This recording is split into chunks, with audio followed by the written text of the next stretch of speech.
제 친구가 그 대기업 사장을 해요. 근데 그 전에 미주 법인 이제 사장을 하다가 왔는데 저한테 한번 그 얘기를, 이 친구도 사실 우리나라 그 빈부격차 커지는 것에 대해서 굉장히 걱정을 많이 하는 사람인데 일종의 답답하다. 뭐냐면 미주 법인에서 그 나이 같은 40대 중반의 같은 또래 사람한테 주는 월급보다 자기 서울에서 그 사람 우리 자기 직원들한테 주는 월급이 하루에 좀 더 높대요. 근데 미국에 사는 사람은 미국 사람은 그 월급 갖고 충분하게 안정적인 중산층 생활을 하는데 자기네 회사 부장들은 돈 없다고 그런다는 거예요. 근데 생각해보세요. 말이 좀 이상하죠. 대기업의 부장인데 돈이 없다고 그런다. 그 왜 돈이 없냐고 그러냐? 그러면은 두 가지예요. 하나는 아파트값, 또 하나는 교육비.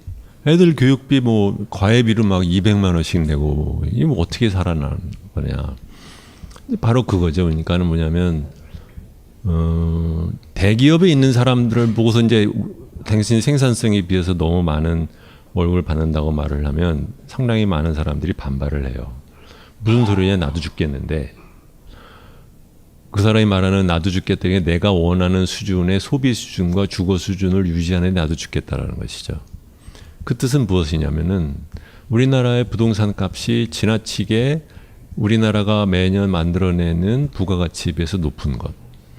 그것이 주는 부담이 하나 있는 것이고, 그러니까 그것을 대기업에 들어있는 사람들은 그러니까 해결해 달라라고 말하다 보니까는 월급이 높아지는 것이고, 또 한편으로는 이제 그 원청에 속하기 위해서 컴피티션에다 그 경쟁에 단순하게 아이들의 창의적인 능력을 기르는 데 들어가는 교육이 아니라 순위에서 하나 더 올라가기 위한 교육에다가 돈을 그렇게 쳐바르니까 자기네들이 남는 돈이 없는 거잖아요. 마찬가지인 거예요. 그러니까 이것은 우리나라 사람들이 그러니까 젊은 사람들도 마찬가지죠. 또 다른 예를 하나 더 들어줄게요. 일본 요새 저는 소설을 많이 봐요. 왜냐하면 일본이 사회적으로 어떠한 분위기에서 돌아가느냐를 보기 위해서는 가장 좋은 것이 일본 소설을 보는데, 일본 소설을 보면은 일본도 격차 사회라는 의식이 있지만 격차 사회에서 알바를 하고 일반 기업에 그냥 대기업이 아닌데 들어간 사람들 얘기들도 이렇게 나오거든요. 그 사람들 잘 살아요. 그냥 그런 대로 살아요. 왜? 20년에 걸쳐서 부동산 값이 내려왔거든. 그러니까 특별하게 렌트에서, 그러니까는 그 월세에서 우리나라 젊은이들처럼 자기 버는 돈의 50%, 60%를 내지를 않아요. 거기서부터 큰 돈이 이제 남는 거죠. 두 번째로는 그 사람들의 그 아르바이트를 하거나 비정규직들도 그런대로 그 소비 생활을 어느 정도 유지할 수 있는 그 돈이 돼요. 그러니까 근데 그 사람들이 받는 액수가 우리나라에서 중소기업이 받는 액수보다 크게 더 높으냐? 그렇지는 않아요. 그렇지만 전체적인 경제 구조가 우선 가장 크기는 부동산 월세값에서 낮아져 있는 것 때문에 그런 대로 유지가 되는 거거든요. 그래서 지금 이 문제는 이게 굉장히 큰 얘기지만 굉장히 중요한 얘기인 것이 뭐냐면, IMF 위기 전에는 기업의 부채를 막 쌓아가지고 억지로 쥐어짜는 경제 성장을 만들어냈다고 하면, IMF 위기 이후에는 2000년 김대중 정권 후반기부터 개인의 부채를 높여가지고 그걸로 경제 성장률을 갖다 쥐어짜는 방식으로 15년을 버틴 거예요. 근데 그 결과 2001년에 개인 부채가 200조였는데 처음 시작은 제가 2000년에 50조였다가 2001년인가 2년 몇 년 만에 200조가 되더니 지금은 1500조가 되었잖아요. 그러니까 이게 기업의 부채는 늘지 않았을지 모르지만 개인의 부채를 늘려서 그걸로 말하자면 쥐어짜는 성장을 지금까지 해온 거거든요. 그 과정에서 무슨 문제가 생겼느냐? 부동산 값이 천정부지로 떠올랐고, 그렇기 때문에 어쩌다가 부동산을 어쩌다가 가지게 된 사람은 그런 대로 버틸 수 있지만 그렇지 못한 나머지 사람들은 또 엄청 고생을 하는.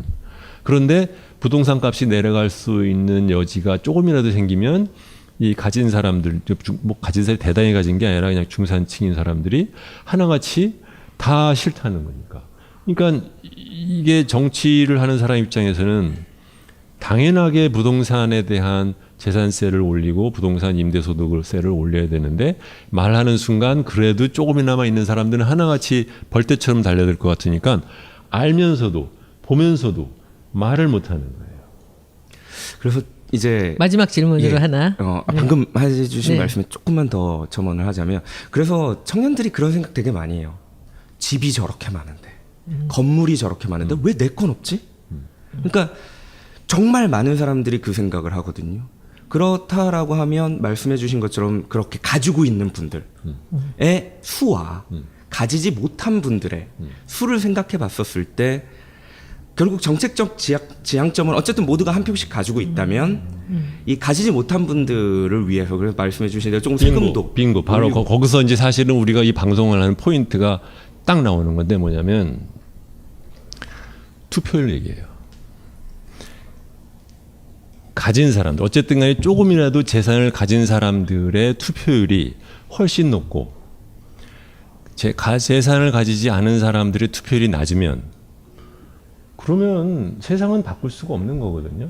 4년 전에 문재인 후보가 나왔을 때 박빙이었던 가장 큰 이유는 그 당시에 20, 30대의 투표율이 그 전에 9년 전에 정동영 후보 때 그 투표율보다 20%인가 올라갔어요, 제 기억에.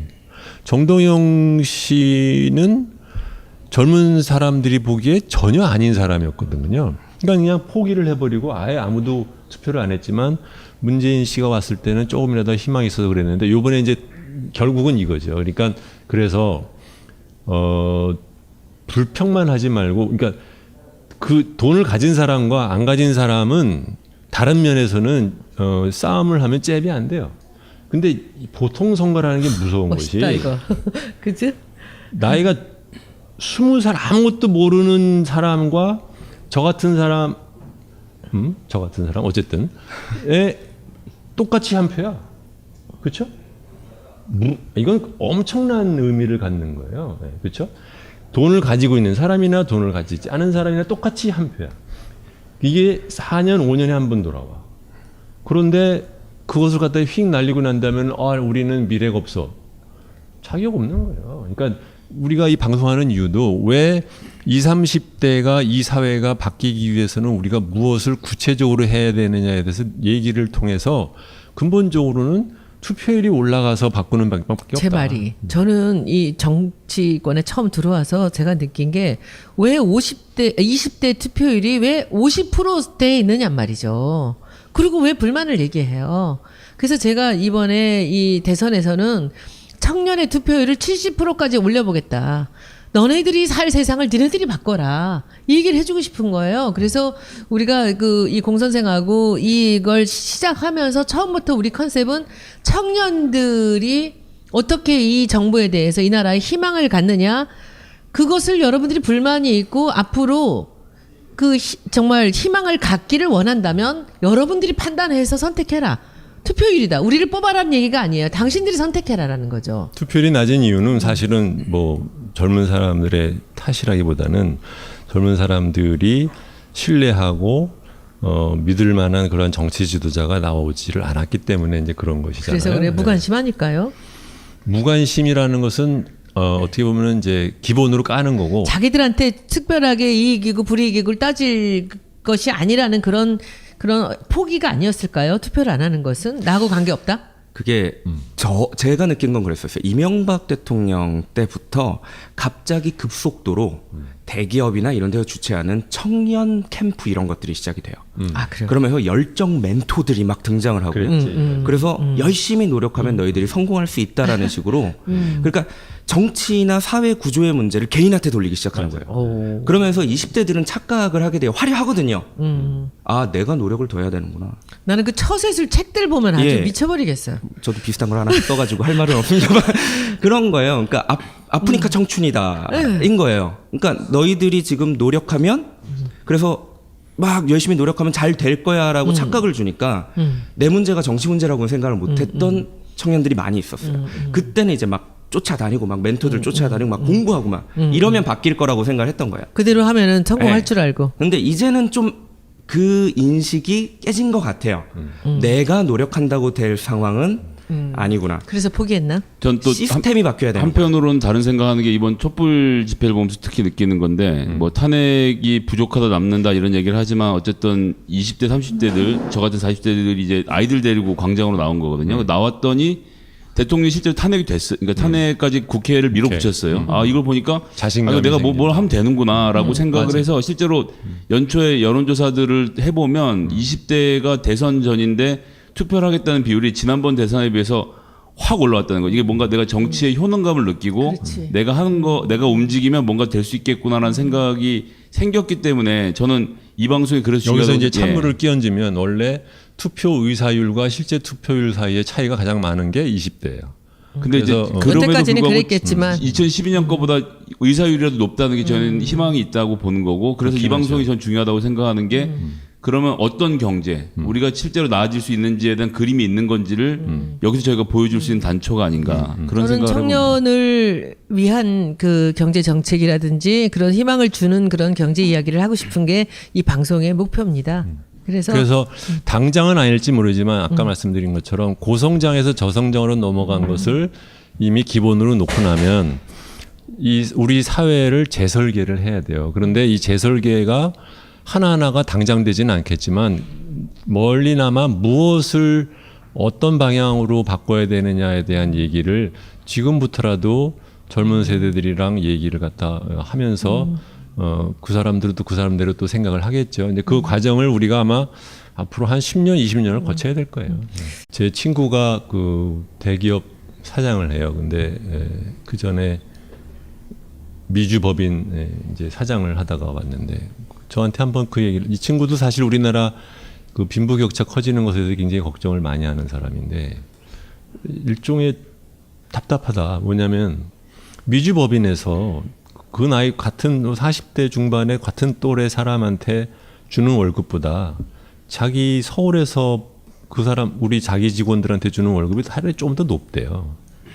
근데 미국에 사는 사람은 미국 사람은 그 월급 갖고 충분하게 안정적인 중산층 생활을 하는데 자기네 회사 부장들은 돈 없다고 그런다는 거예요. 근데 생각해보세요. 말이 좀 이상하죠. 대기업의 부장인데 돈이 없다고 그런다. 그 왜 돈이 없냐고 그러냐? 그러면은 두 가지예요. 하나는 아파트값, 또 하나는 교육비. 애들 교육비 뭐 과외비로 막 200만 원씩 내고 이게 뭐 어떻게 살아나는 거냐? 바로 그거죠. 그러니까는 뭐냐면 대기업에 있는 사람들을 보고서 이제 당신 생산성에 비해서 너무 많은 월급을 받는다고 말을 하면 상당히 많은 사람들이 반발을 해요. 무슨 소리냐? 나도 죽겠는데 그 사람이 말하는 나도 죽겠다는 게 내가 원하는 수준의 소비 수준과 주거 수준을 유지하는 데 나도 죽겠다라는 것이죠. 그 뜻은 무엇이냐면은 우리나라의 부동산 값이 지나치게 우리나라가 매년 만들어내는 부가가치에 비해서 높은 것. 그것이 주는 부담이 하나 있는 것이고, 그러니까 그것을 대기업에 들어있는 사람들은 그러니까 해결해 달라라고 말하다 보니까는 월급이 높아지는 것이고, 또 한편으로는 이제 그 원청에 속하기 위해서 컴피티션에다 그 경쟁에 단순하게 부채를 높여가지고 그걸로 경제 성장률을 갖다 쥐어짜는 방식으로 15년을 버틴 거예요. 근데 그 결과 2001년에 개인 부채가 200조였는데 처음 시작은 제가 2000년에 50조였다가 2001년인가 몇 년 만에 200조가 되더니 지금은 1500조가 되었잖아요. 그러니까 이게 기업의 부채는 늘지 않았을지 모르지만 개인의 부채를 늘려서 그걸로 말하자면 쥐어짜는 성장을 지금까지 해온 거거든요. 그 과정에서 무슨 문제가 생겼느냐? 부동산 값이 천정부지로 떠올랐고, 그렇기 때문에 어쩌다가 부동산을 갖다 어쩌다가 가지게 된 사람은 그런 대로 버틸 수 있지만 그렇지 못한 나머지 사람들은 또 엄청 고생을 하는. 그런데 부동산 값이 내려갈 수 있는 여지가 조금이라도 생기면 이 가진 사람들, 뭐 가진 사람이 대단히 가진 게 아니라 그냥 중산층인 사람들이 하나같이 다 싫다는 거니까. 그러니까 이게 정치를 하는 사람 입장에서는 당연하게 부동산에 대한 재산세를 올리고 부동산 임대소득세를 올려야 되는데 말하는 순간 그래도 조금이나마 있는 사람들은 하나같이 벌떼처럼 달려들 것 같으니까 알면서도 보면서도 말을 못하는 거예요. 그래서 이제 마지막 질문으로 예. 하나. 방금 해주신 네. 말씀에 조금만 더 첨언을 하자면, 그래서 청년들이 그런 생각 되게 많이 해요. 집이 저렇게 많은데, 건물이 저렇게 많은데 왜 내 건 없지? 그러니까 정말 많은 사람들이 그 생각을 하거든요. 그렇다라고 하면 말씀해주신 것처럼 그렇게 가지고 있는 분들의 수와 가지지 못한 분들의 수를 생각해봤었을 때, 결국 정책적 지향점은 어쨌든 모두가 한 표씩 가지고 있다면 이 가지지 못한 분들을 위해서, 그래서 말씀해 주신 대로 조금 세금도 빙고 바로 올리고. 거기서 이제 사실은 우리가 이 방송을 하는 포인트가 딱 나오는 건데 뭐냐면 투표율 얘기예요. 가진 사람들, 어쨌든 간에 조금이라도 재산을 가진 사람들의 투표율이 훨씬 높고 재산을 가지지 않은 사람들의 투표율이 낮으면, 그러면 세상은 바꿀 수가 없는 거거든요. 4년 전에 문재인 후보가 나왔을 때 박빙이었던 가장 큰 이유는 그 당시에 20, 30대의 투표율이 그 전에 9년 전에 정동영 후보 때 그 투표율보다 20%인가 올라갔어요, 제 기억에. 정동영 씨는 젊은 사람들이 보기에 전혀 아닌 사람이었거든요. 그러니까 그냥 포기를 해버리고 아예 아무도 투표를 안 했지만 문재인 씨가 왔을 때는 조금이라도 희망이 있어서 그랬는데, 요번에 이제 결국은 이거죠. 그러니까 그래서 불평만 하지 말고, 그러니까 그 돈을 가진 사람과 안 가진 사람은 다른 면에서는 싸움을 하면 잽이 안 돼요. 근데 보통 선거라는 게 무서운 멋있다 것이, 이거. 그치? 나이가 20살 아무것도 모르는 사람과 저 같은 사람 어쨌든 똑같이 한 표야. 그렇죠? 이건 엄청난 의미를 갖는 거예요. 그렇죠? 돈을 가지고 있는 사람이나 돈을 가지지 않은 사람이나 똑같이 한 표야. 이게 4년, 5년에 한 번 돌아와. 그런데 그것을 갖다 휙 날리고 난다면 우리는 미래가 없어. 자격 없는 거예요. 그러니까 우리가 이 방송하는 이유도 왜 20, 30대가 이 사회가 바뀌기 위해서는 우리가 무엇을 구체적으로 해야 되느냐에 대해서 얘기를 통해서 근본적으로는 투표율이 올라가서 바꾸는 방법밖에 없다. 제 말이, 저는 이 정치권에 처음 들어와서 제가 느낀 게 왜 20대 투표율이 왜 50%대에 있느냐 말이죠. 그리고 왜 불만을 얘기해요. 그래서 제가 이번에 이 대선에서는 청년의 투표율을 70%까지 올려보겠다. 너네들이 살 세상을 너네들이 바꿔라. 이 얘기를 해주고 싶은 거예요. 그래서 우리가 이 공선생하고 이걸 시작하면서 처음부터 우리 컨셉은 청년들이 어떻게 이 정부에 대해서 이 나라에 희망을 갖느냐. 그것을 여러분들이 불만이 있고 앞으로 정말 희망을 갖기를 원한다면 여러분들이 판단해서 선택해라. 투표율이다. 우리를 뽑아라는 얘기가 아니에요. 당신들이 선택해라라는 거죠. 투표율이 낮은 이유는 사실은 뭐 젊은 사람들의 탓이라기보다는 젊은 사람들이 신뢰하고 믿을 만한 그런 정치 지도자가 나오지를 않았기 때문에 이제 그런 것이잖아요. 그래서 그래 무관심하니까요. 무관심이라는 것은 어떻게 보면 이제 기본으로 까는 거고, 자기들한테 특별하게 이익이고 불이익을 따질 것이 아니라는 그런 포기가 아니었을까요? 투표를 안 하는 것은 나하고 관계없다? 그게 제가 느낀 건 그랬었어요. 이명박 대통령 때부터 갑자기 급속도로 대기업이나 이런 데서 주최하는 청년 캠프 이런 것들이 시작이 돼요. 아, 그래요? 그러면서 열정 멘토들이 막 등장을 하고, 그래서 열심히 노력하면 너희들이 성공할 수 있다라는 식으로, 그러니까 정치나 사회 구조의 문제를 개인한테 돌리기 시작하는 거예요. 오. 그러면서 20대들은 착각을 하게 돼요. 화려하거든요. 아, 내가 노력을 더 해야 되는구나. 나는 그 처세술 책들 보면 아주 예. 미쳐버리겠어요. 저도 비슷한 걸 하나 써가지고 할 말은 없습니다만 그런 거예요. 그러니까 아프니까 청춘이다인 거예요. 그러니까 너희들이 지금 노력하면, 그래서 막 열심히 노력하면 잘 될 거야라고 착각을 주니까 내 문제가 정치 문제라고는 생각을 못했던 청년들이 많이 있었어요. 그때는 이제 막 쫓아다니고 막 멘토들 쫓아다니고 막 공부하고 막 이러면 바뀔 거라고 생각을 했던 거예요. 아이들의 창의적인 능력을 기르는 데 들어가는 교육이 아니라 순위에서 하나 더 올라가기 위한 교육에다가 돈을 그렇게 쳐바르니까 자기네들이 남는 돈이 없는 거잖아요. 마찬가지인 거예요. 그러니까 이것은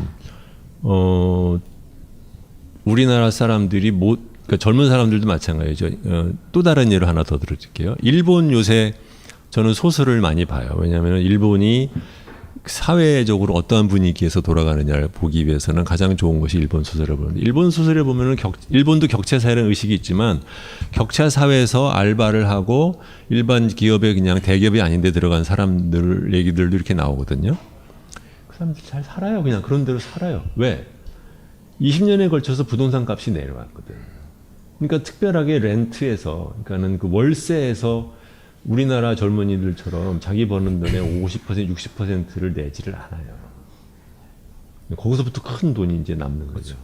두 번째로는 그 사람들의 그 아르바이트를 하거나 비정규직들도 그런대로 그 소비 생활을 어느 정도 유지할 수 있는 그 돈이 돼요. 그러니까 근데 그 사람들이 받는 액수가 우리나라에서 중소기업이 받는 액수보다 크게 더 높으냐? 그렇지는 않아요.